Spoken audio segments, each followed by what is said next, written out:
Bonjour tout le monde, moi c'est Pasteur Charles Henri Pierre. Je viens de répondre à une série de questions que la plupart du monde posait au sujet du mystère de la malédiction de Canaan. Au sujet que pour ça, on était dans Genèse 9, 25, 27, et c'est côté qui te dit, maudit soit Canaan, qu'il soit l'esclave de ses frères. Il est me connaître si Jésus s'est fait malédiction pour nous. Parce que dans la loi est dans Galates 3, 13, c'est ça que la Bible dit, Christ a fait malédiction pour nous, et maudit soit quiconque qui était pendu au bois. Et il cite également Romains 8, verset 1er. C'est côté qui te dit, et maintenant il n'y a plus de condamnation pour ceux qui sont en Jésus-Christ. Maintenant, si Christ vient, si Christ te prend tout péché nous, pas vrai? Est-ce que nous sommes capables de parler toujours du mystère de la malédiction de Canaan? Est-ce que nous sommes capables de parler de la malédiction de Canaan? C'est une très belle question, c'est une question qui mérite pour nous chita ensemble, pour nous regarder, pour nous voir ce que la Bible dit dans ça. Tout d'abord, nous devons rappeler que, quand on parle de malédiction de Canaan, la Bible parle de 3 Canaan. Il parlait d'abord du petit-fils de Noé, c'est le premier Canaan. Fils de Cam, petit-fils de Noé, le premier Canaan. Deuxième Canaan, c'est le pays de Canaan, qui a été premier à Abraham, Isaac, Jacob.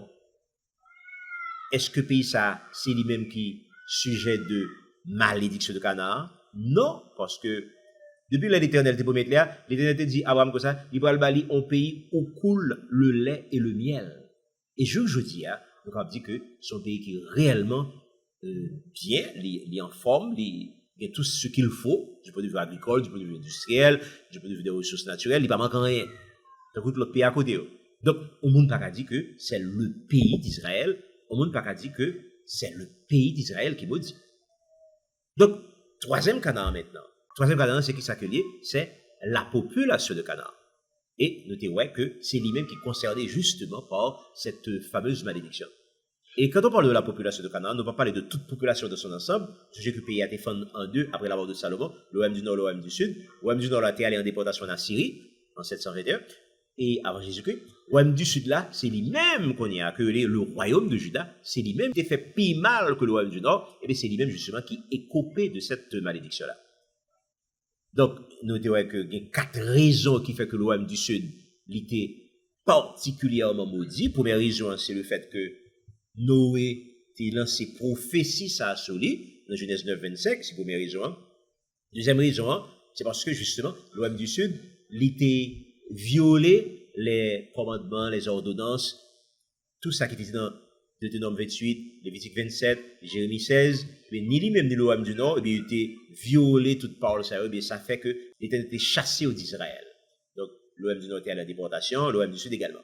Troisième raison qui fait que l'OM du Sud est particulièrement maudit, c'est le fait justement que lorsque tu as allé en déportation, l'Éternel t'a dit dans Jérémie 24, malheur à moun qui prend le chemin du Sud. Moun qui prend la déportation, c'est pour le chemin du Nord, c'est pour la direction du Nord. Malheureusement, eh bien, les Juifs de Juda, eh bien, ils n'ont pas fait fi, ils n'ont pas fait cas d'avertissement ça, eh bien, ils ont été pris carrément le chemin du Sud. D'ailleurs, ils ont été fait ça depuis la bataille de Carchemish, depuis que la Syrie était alliée à l'Égypte pour te combattre Babylone. Mais les troupes babyloniennes, eh bien, ils ont gagné la victoire, en sorte qu'ils étaient obligés de courir, troupes égyptiennes, ils étaient retourner la caillou, et tout juif qui était participé de la bataille, et bien, ils caché en Égypte tout. Donc, et ceci, ils n'ont pas fait fi, ils n'ont pas obéi à commandement, à ça que l'Éternel t'a dit. Nous pas nous prendre la direction du Sud. Donc, à Carchemish, tu fait ça. Maintenant, lorsque Jérusalem parle de tout pour les Babyloniens, ils parlent faire même balle encore. Et lorsque Roméo finalement pour arriver, pour faire invasion Païwa, exactement la même chose pour reproduire encore.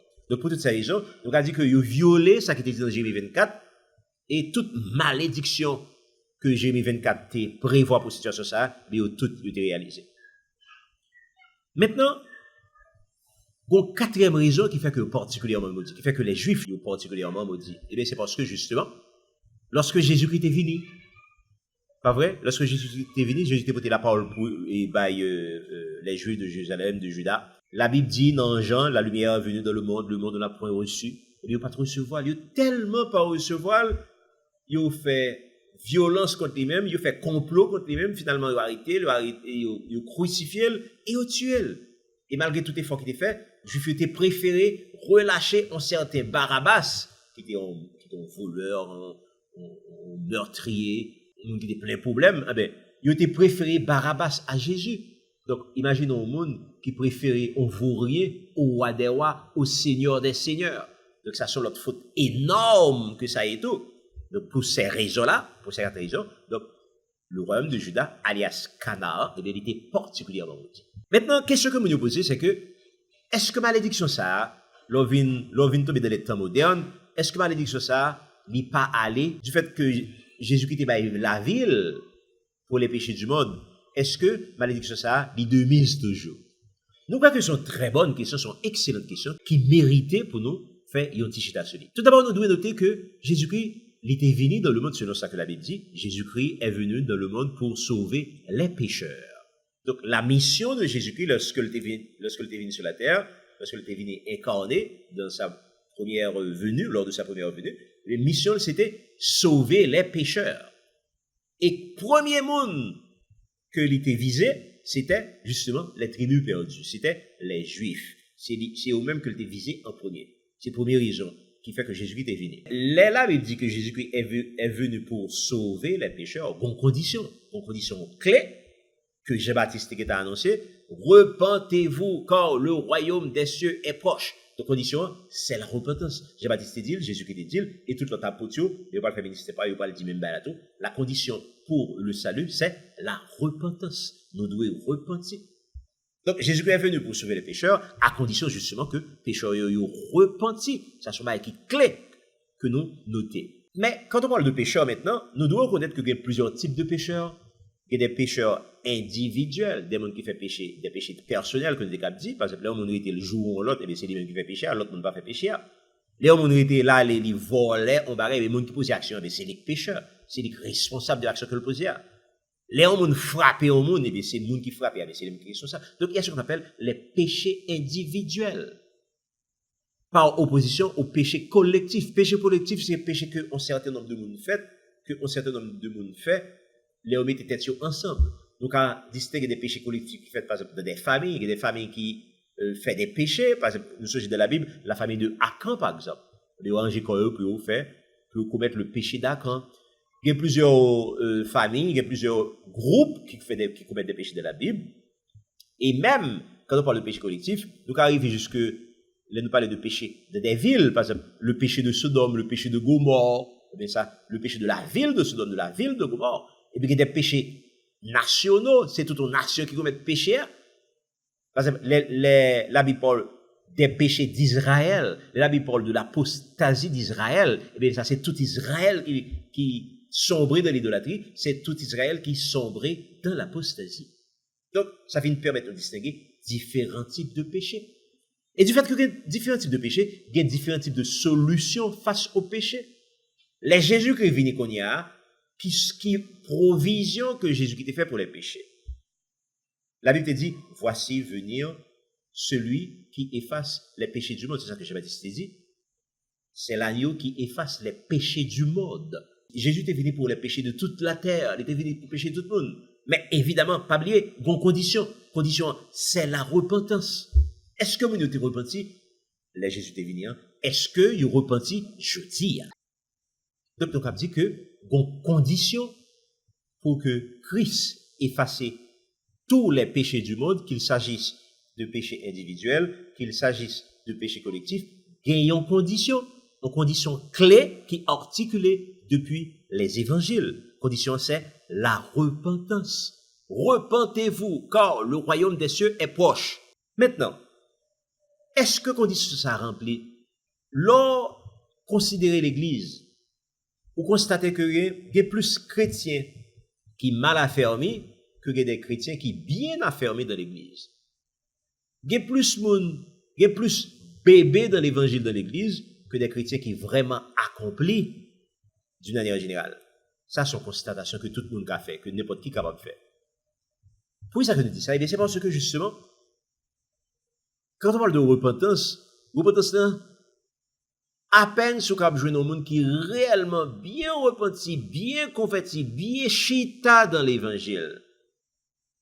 Ça sont une minorité.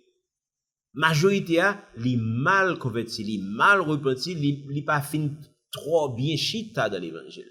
Ça c'est la majorité. Maintenant, on a parlé de la malédiction de Canaan.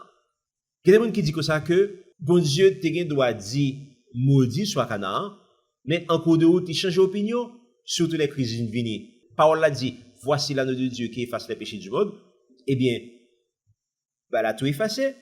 Donc c'est ça qu'on se demande dit. En d'autres termes, bon Dieu qu'on dit on bagaille on le, et puis il change le langage on l'autre le.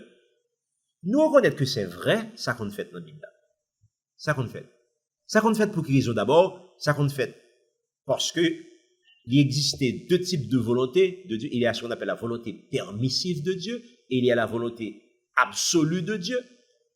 Dans la volonté permissive, bon Dieu qu'on permet que Moïse, par exemple, discuter avec Seigneur et puis Seigneur fait ça, Moïse dit. Ou bien encore, Seigneur dit que ça que le parle détruit Ninive et puis du fait que la population de Ninive là, du fait que le repentit, et puis Seigneur fait back, il pas détruit Ninive encore. Donc, il y a plusieurs côtés dans la Bible là que le Seigneur dit que le pral fait un bagaille, mais face à la réponse que les joignent du point de vue de la repentance, eh bien, il fait back. Donc, dans ce sens ça, donc, on dit que le Seigneur doit dire que le pral fait un bagaille, et dans les faits, il pas fait, il fait un autre bagaille. Ça, c'est la volonté permissive de Dieu. Bon, Dieu permet que il change d'avis en fonction de manière que l'homme réponde à ça que le dit. Mais en réalité, si bien analysé, on voit qu'en réalité, il n'a pas changé d'avis vraiment. Parce que l'objectif, c'est que tout le monde quitte péché et que si l'elle dit qu'il peut le frapper, eh bien, il peut le frapper comme sanction pour le péché. Mais si dans l'intervalle où il y a un temps quitte péché, si il y a un temps repenti, eh bien, il n'a pas besoin de frapper encore. Donc, décision pour te frapper, eh bien, il n'a pas fait ça encore. Donc, est-ce que le change d'opinion? Non, il n'a pas changé d'opinion. Parce que l'opinion de base là, idée de base là, c'est que l'homme quitte péché. C'est ça que les visait. Maintenant, ça, c'est la volonté permissive de Dieu. En d'autres termes, bon Dieu, qu'on change d'opinion en fonction de l'attitude de l'homme face au péché. Mais, il y a ce qu'on appelle aussi la volonté souveraine de Dieu, la volonté absolue de Dieu. Gardez là, bon Dieu, qu'on dit des choses, et bien, l'elle dit, c'est un bagaille qui définitif. Il y a ce qu'on appelle les décrets de Dieu. Les décrets de Dieu sont ceux qui ne peuvent pas varier. C'est la parole de Dieu. La parole de Dieu est oui et amen. La parole de Dieu ne change pas. Par exemple, les saints a parlé, par exemple, les a parlé des 10 commandements. Et par exemple, eh bien, 10 commandements sont ceux de bagailles qui ne peuvent jamais changer. Sont paroles qui éternelles. Eh bien, il n'y a pas de paroles comme ça qui ne peuvent pas changer de la Bible. Eh bien, ça, dans Genèse 9, 25, qu'on y a, quel type de parole que nous jouons dans Genèse 9, 25? Est-ce que parole ça, sont paroles permissives, il fait partie de la volonté permissive de Dieu, ou bien est-ce qu'il fait partie de la volonté absolue de Dieu? Comment on a fait connaître s'il fait partie de la volonté permissive ou de la volonté souveraine, de la volonté absolue de Dieu? Eh bien, l'analyse dans le texte là, nous voyons que, il dit 3 fois, maudit soit Canaan, qu'il soit l'esclave des esclaves de ses frères. Eh bien, ça, c'est en volonté absolue que ça y est. Ça signifie que c'est à son réponse que le bail a une situation qui développée, ou bien qui pral développer. En d'autres termes, ça que Noé dit là, si on prophétie que lié pour répondre à une situation qui pral développer à la fin du deuxième temple, et bien pour répondre à cette situation-là, il dit maudit soit Canaan, qu'il soit l'esclave des esclaves de ses frères. Maintenant, est-ce que la venue de Jésus-Christ, quel genre de changement que le capable porter à parole ça? Pour nous connaître quel genre de changement que le capable porter à parole ça, c'est pour nous rappeler nous qui mission Jésus-Christ est venu faire sur la terre. On t'a dit tout à l'heure que Jésus-Christ est venu dans le monde pour sauver les pécheurs. C'est pour ça que nous t'a dit. Mais Jésus-Christ n'est pas venu pour changer l'ordre des choses. Il est venu seulement pour sauver les pécheurs, pour résoudre le problème du péché.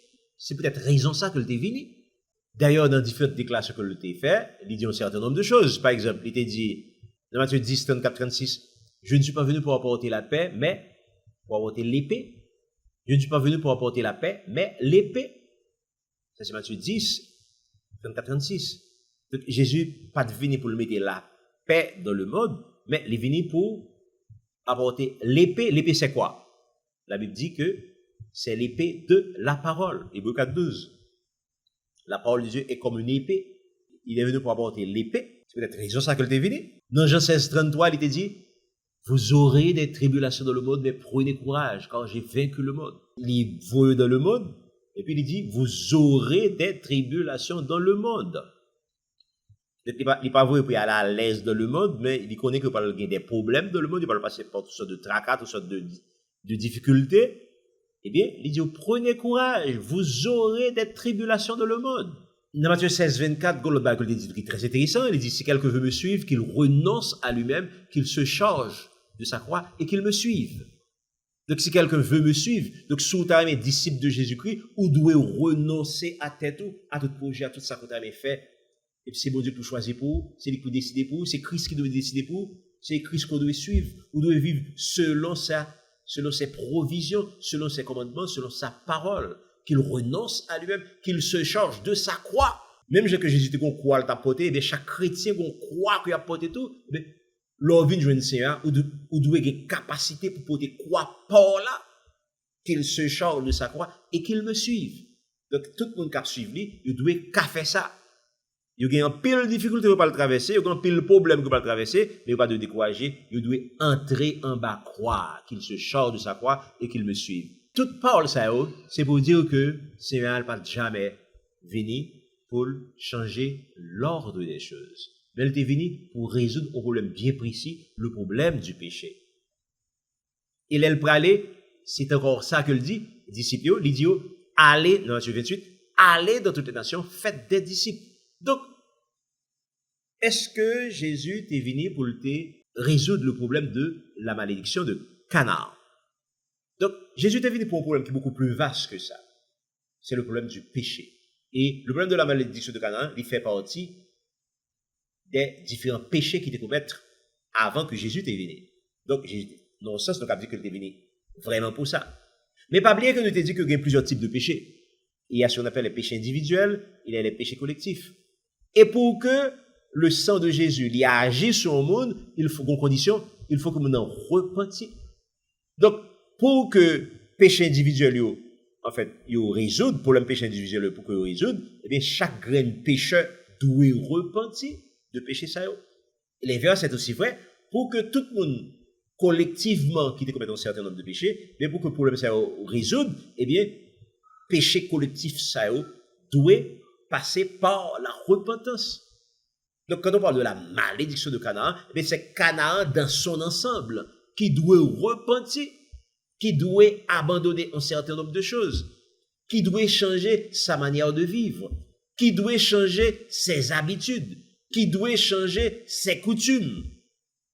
Donc, la repentance, il passe par tout aspect ça, il n'est pas seulement voulu dire que nous reconnaissons Jésus comme Seigneur et Sauveur personnellement, et puis nous continuons à vivre dans le monde comme les mondains, moi embrasser les valeurs du monde, moi faire tout ça que le monde a fait, faire le tout, toutes les manières de penser que le monde gagne, moi gagner tout ça que le monde a fait, moi faire le tout, eh bien, le monde vit tout un modèle pour moi, c'est pas moi-même, c'est pas le chrétien maintenant qui est le modèle du monde, mais c'est le monde qui est le modèle du chrétien.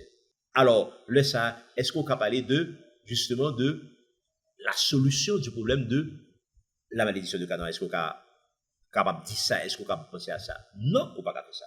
Eh bien, solution, elle est simple pour capable de jouer une solution pour le problème Canaan. Eh bien, vous faites pour appliquer ça que Seigneur a été dit depuis 2 Chroniques 6. Loi est dans la Bible dans 2 Chroniques 6. 2 Chroniques 6, c'est côté que Salomon était bâti le temple. Salomon a fait dédicace du temple. Et lors de la dédicace du temple, il a fait une prière fantastique, une très belle prière. Prière, ça t'a mérité que nous avons quelques extraits là-dedans, tellement prière vraiment intéressant. Là, t'a dédicacer temple ça. Je vais prendre quelques bribes de bagailles que Salomon t'a dit. Salomon t'a fait une prière qui est réellement bien lors de la dédicace du temple dans 2 Chroniques 6. Prière, ça, c'est une prière qui t'a mérité pour chaque l'église d'Achita Soli. Puis tu as analysé, puis tu as copié, puis tu as émulé. Parce qu'il y a une plus belle prière qui est dans toute la Bible, la prière de Salomon. Qui c'est Salomon dit? Salomon dit un certain nombre de choses, je vais quelques bribes là-dedans, parce qu'il est important pour comprendre on a parlé de la malédiction de Canaan, et justement, provision pour cette malédiction, il fait un dedans prier ça. Bon, quelques bribes justement de ça que Salomon t'a dit. Il dit dans 2 Chroniques 6, verset 24, quand ton peuple d'Israël sera battu par l'ennemi pour avoir péché contre toi, s'ils reviennent à toi et rendent gloire à ton nom, eh bien, il dit, c'est pour nous exaucer, c'est pour nous pardonner, c'est pour exaucer, c'est pour pardonner le péché, c'est pour pardonner le péché de ton peuple d'Israël, et c'est pour ramener dans le pays où tu es expédié. Là, on se comprend bien ça qu'elle dit là. Bon, vous prenez encore. Quand ton peuple d'Israël sera battu par l'ennemi pour avoir péché contre toi, les peuples là, les ennemis battent parce que Israël péché contre Dieu. Salomon dit que ça. S'ils reviennent à toi, c'est-à-dire s'ils repentissent, s'ils reviennent à toi et rendent gloire à ton nom, s'ils t'adressent des prières et des supplications dans cette maison, dans ce temple, eh bien, c'est pour exaucer le peuple là. C'est pour pardonner péché. Et puis c'est pour ramener dans le pays d'Israël de tous côtés que l'était avant. Ensuite, dans verset 26, il dit, si le ciel t'a fermé, si pas t'as la pluie, à cause des péchés d'Israël contre eux-mêmes, eh bien, si le peuple a prié, si le peuple a rendu gloire à non, et si le peuple a détourné de ses mauvaises voies, alors c'est pour tendre, c'est pour pardonner, c'est pour exaucer. Ouais, s'il détournait de ses mauvaises voies, encore cette notion de repentance. Verset 28. Quand tu as la famine, quand tu as la peste, la rouille, la nielle, tout type d'épidémie qui a tombé sur le pays à cause de ses péchés, eh bien, s'il vient jouer nous, si ton peuple d'Israël fait entendre des prières et des supplications, et si chacun reconnaît sa plaie, si tout le monde reconnaît le péché, encore cette notion de repentance, eh bien, c'est pour tendre, c'est pour pardonner, c'est pour exaucer. Ça, c'est Salomon qui a parlé comme ça.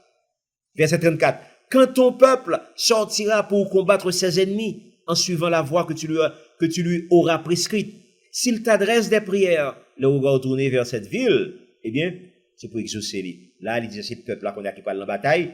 Donc, le peuple là, si le peuple là est donc cœur pur, donc, c'est pour tendre. Verset 36. Il dit, quand ils pécheront contre toi, car il n'y a point d'homme qui ne pêche, quand tu seras irrité contre eux, et que tu les livreras à l'ennemi, qui les emmènera captifs dans un pays lointain ou rapproché. Là, nous voyons qu'il y a un rapport, là, ça, une prophétie, son prière prophétique qu'a fait là. Pas oublier que nous dans 2 Chroniques 6, nous dans l'époque de Salomon, et puis il y a pas encore allé en déportation. Mais voilà que Salomon a parlé de la déportation. Bon, mon point pour, il dit, si le peuple a péché contre vous-même, si vous irritez contre le peuple là, si vous livrez à l'ennemi, eh bien, si le peuple ça, s'il rentre dans lui-même, s'il reconnaît faute li, dans le pays que vous voyez comme captif là, eh bien, Seigneur, c'est pour tendre des supplications, c'est pour pardonner péché, c'est pour exaucer li. Nous, dans 2 Chroniques 6, le verset 36, toute portion ça yo, je montre nous comment bon clé pour Seigneur changer bagay yo. Clé a été en bail depuis sous l'époque de Salomon. Clé c'est la repentance. Clé c'est la repentance. Or, les Jésus-Christ vini, les gens disent que ça que Romains 8 verset 1er capable de résoudre le problème malédiction de Canaan. Mais qui ça Romains 8 verset 1er dit? Maintenant, il n'y a plus de condamnation pour ceux qui sont en Jésus-Christ. Évidemment, il y a toujours qu'à dire que les gens qui en Jésus-Christ, ce sont des gens qui repentis, qui en Jésus-Christ. Oui, c'est vrai, c'est des gens qui repentis, qui en Jésus-Christ. Maintenant, pas de condamnation pour eux encore. Mais cependant, parole ça, mais maintenant, il n'y a plus de condamnation pour ceux qui sont en Jésus-Christ. Les Paul te dit ça dans Romains 8.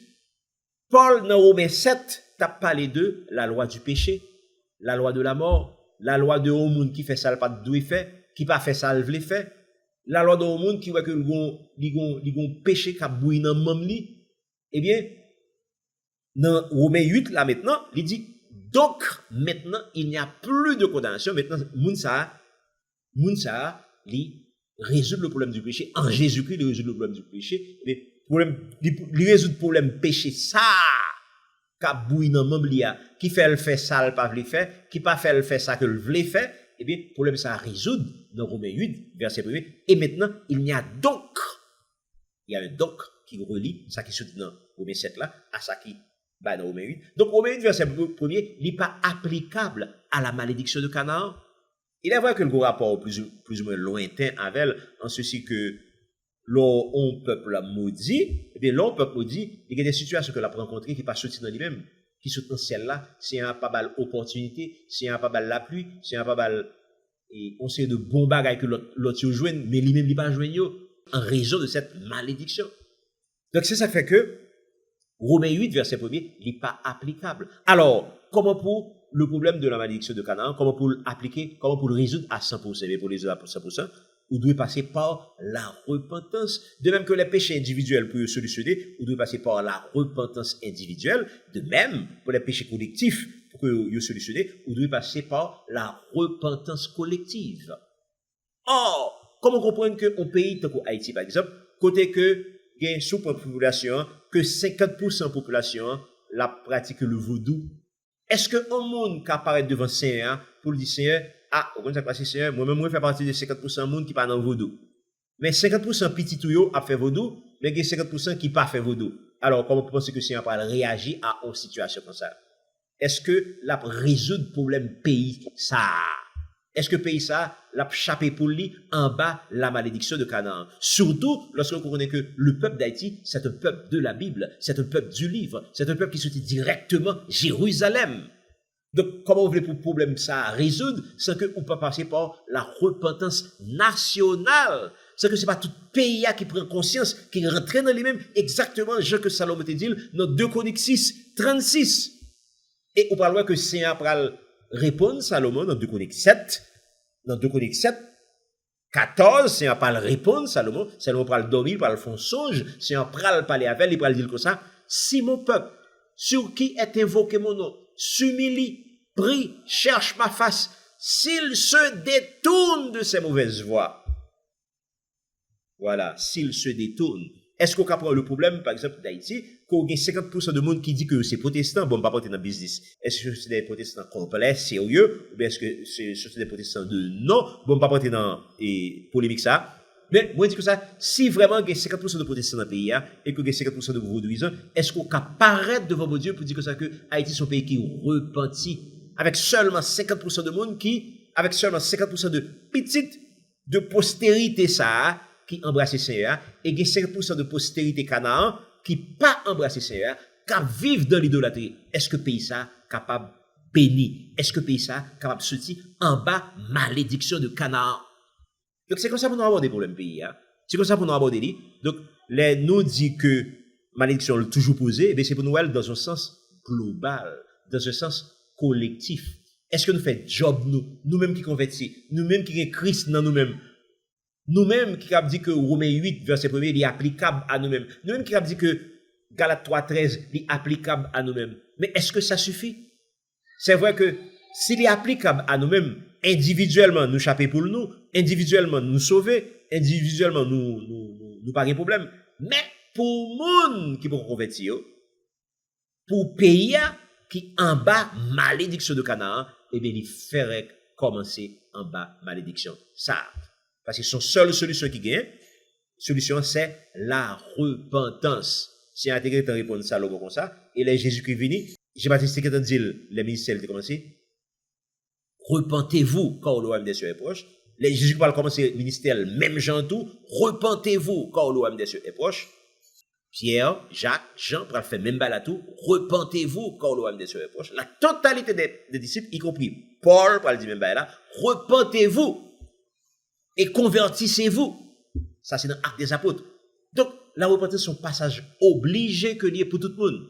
Donc, je dis, nous pas capables de cacher des Romains 8, verset 1er, pour nous dire que ça, que malédiction de Canaan n'est pas de mise encore. Non, il n'est pas de mise de manière individuelle, mais collectivement, nous toujours en bas malédiction ça, tout simplement parce que pays a pourquoi repenti, 50% de pays a encore dans l'idolâtrie. Il y a encore temps pour nous chercher fusil nous d'épaule. Il y a encore temps pour nous enfoncer nous dans l'évangélisation, Et surtout, pour faire des prières, des supplications, pour que nous tacler le problème ça vraiment en tant que chrétien. Que l'Église passe plus de temps à résoudre, à prier justement pour la solution de ce problème-là, que pour prier pour un paquet d'autres bagailles matériels, passagers, qui pas prêter, qui va disparaître. Parce que ce qui est visible est passager, ce qui est invisible est immortel. Donc, il est important pour nous comprendre une situation ça, pour que véritablement, pays ça, capable de sortir en bas la malédiction de Canaan. Que bon Dieu bénisse.